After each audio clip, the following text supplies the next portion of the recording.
Olá, pessoal! Esta é mais uma videoaula do programa Escola em Casa DF e o vídeo de hoje é para você, estudante dos anos finais do ensino fundamental. Hoje vamos aprender sobre uma etapa muito importante da pesquisa científica, a análise e interpretação dos dados.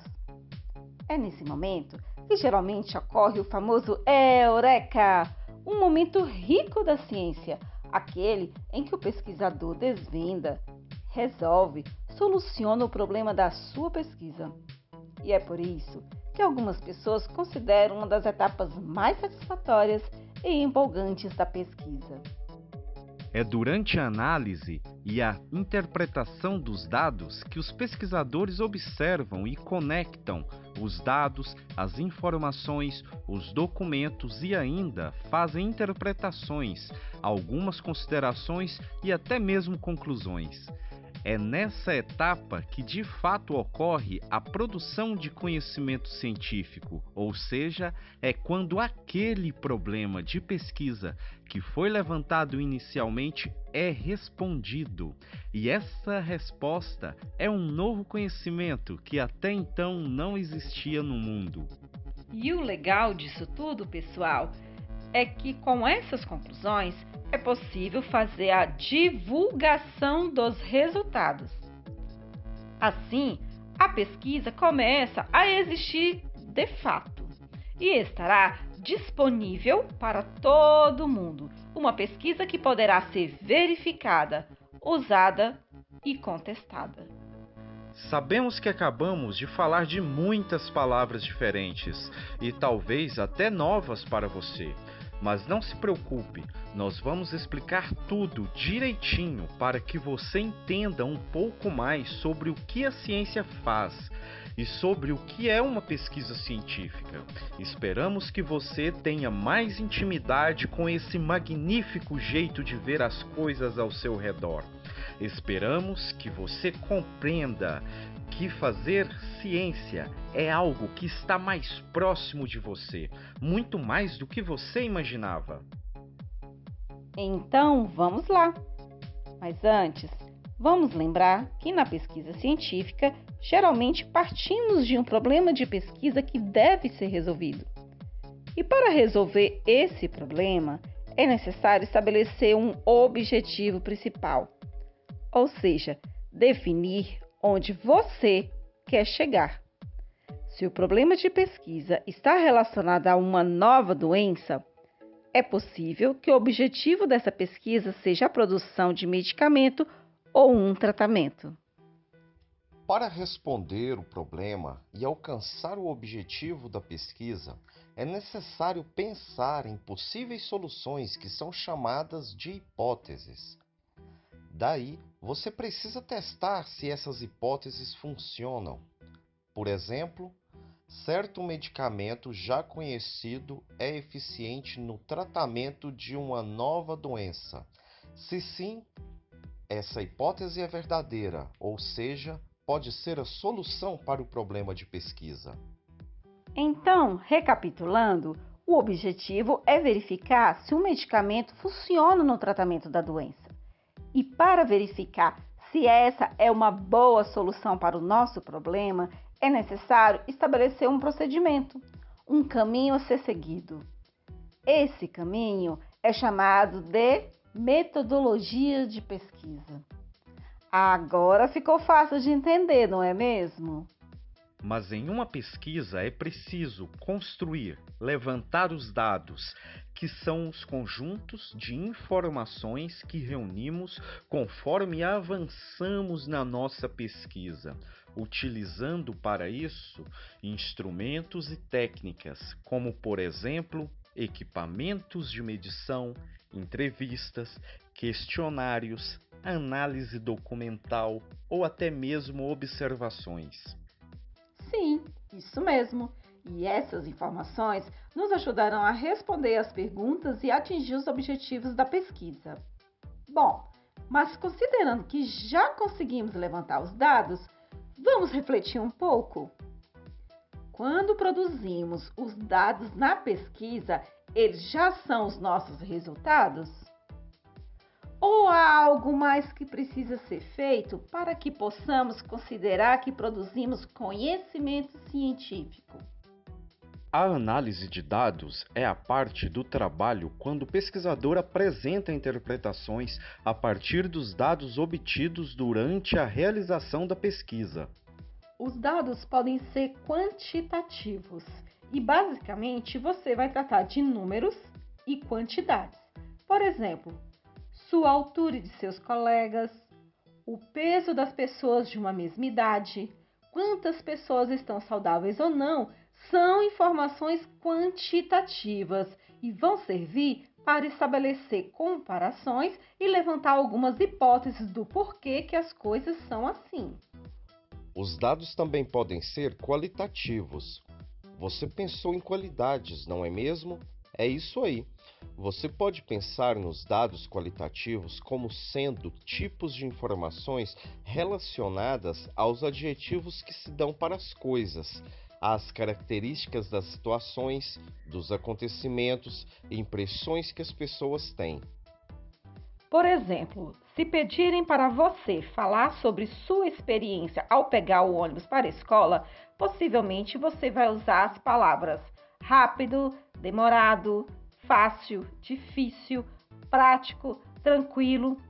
Ou se perguntarem se você se sente seguro onde você mora, se você é feliz, qual profissão lhe chama mais atenção e por quê, são exemplos de informações qualitativas, ou seja, podem ser descrições, narrativas escritas ou faladas.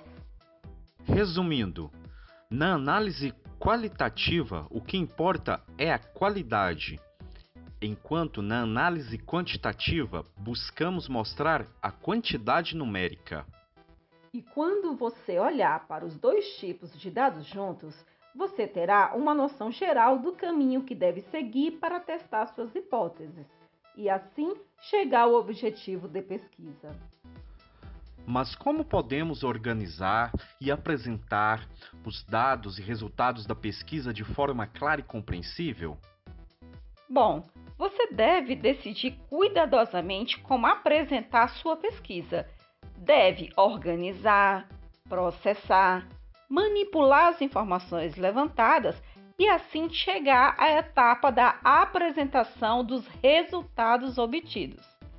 Nesse momento, é importante esclarecer como você levantou e como analisou os dados. No caso, esses dados seriam, por exemplo, as respostas de questionários, as falas de entrevistas, observações de campo anotadas no diário de bordo? Exatamente. E com os dados processados, organizados, você pode fazer várias ilustrações. Por exemplo, se o propósito da sua pesquisa é apresentar valores exatos, dados numéricos, classificar informações, você pode fazer uma tabela ou uma lista. Se sua pesquisa enfatizar diferenças ou comparações, você pode fazer um gráfico de barras. Se demonstrar variações de tempo, de valores, pode fazer um gráfico de linhas. Se for descrever um processo ou uma organização, faça um fluxograma. Então, de fato, existem vários tipos de ilustrações para representar dados. Assim, eu posso, inclusive, utilizar esquemas, desenhos, fotografias para ilustrar os dados de uma pesquisa científica. Certíssimo! E dependendo do tipo de técnica que você utilizar para analisar os dados, você pode apresentar os resultados com estimativa de médias, porcentagens, categorias narrativas, cálculo de índices e tratamento estatístico. É importante lembrar que não existe resultado que não deu certo. Todo resultado, esperado ou não, que rejeita ou aceita sua hipótese, é um resultado mesmo assim. E por fim, não esqueçamos que os pesquisadores devem ser honestos e ter a tranquilidade de, às vezes, concluir que o que foi feito não chegou ao resultado esperado. E isso também faz parte da ciência. Bom, falamos das etapas da pesquisa científica e agora chegou a hora de você assumir o papel principal e aceitar o desafio de fazer uma pesquisa científica. Vamos dar um problema para você verificar os sentimentos dos seus familiares ou dos seus amigos em decorrência do isolamento social. Você pode perguntar, por exemplo, como eles estão se sentindo nessa quarentena, ou o que eles estão gostando e o que não estão gostando na quarentena, ou até mesmo o que eles desejam quando tudo isso passar. E você pode até mesmo levantar a hipótese de que o isolamento social modificou os sentimentos dos seus amigos ou familiares. Nesse caso, você precisa saber os principais sentimentos que eles sentiam antes do isolamento e os que estão sentindo agora, durante o isolamento. E para fazer a pesquisa, você pode criar um questionário e solicitar aos seus amigos ou familiares que respondam. Pode também fazer uma entrevista. Assim, como você está em casa, faça a pesquisa pelo WhatsApp, por celular, por e-mail, pelas redes sociais. Não se esqueça de anotar no seu diário de bordo informações como a quantidade de questionários ou quantas pessoas foram entrevistadas. Anote também as etapas de desenvolvimento do seu projeto, ideias, reflexões, comentários, fotos, esquemas, materiais que você precisou usar. Reflita e escreva sobre os problemas que surgiram durante a pesquisa, as dificuldades que apareceram e como você as resolveu. Não se esqueça de organizar as informações, os dados da sua pesquisa. Sinta-se à vontade para fazer tabelas, gráficos, listas, esquemas para apresentar os resultados. Use a sua criatividade para ilustrar a sua pesquisa. E no final, analise os resultados e diga qual a conclusão que você chegou, ou até mesmo se sua hipótese inicial estava correta ou não. Então, mãos à obra! E caso você queira compartilhar o que você produziu, envie para a gente para divulgarmos a sua pesquisa em nosso Instagram. Aproveite este momento de quarentena para começar a pensar sobre as coisas do mundo, aquelas que nos afetam, aquelas que estão próximas a você. Pense em soluções para problemas da sua comunidade, de sua família e amigos. Afinal, tem muita coisa que ainda não foi respondida e todos os dias novos desafios surgem. Então, vamos pesquisar? Bons estudos e uma boa pesquisa!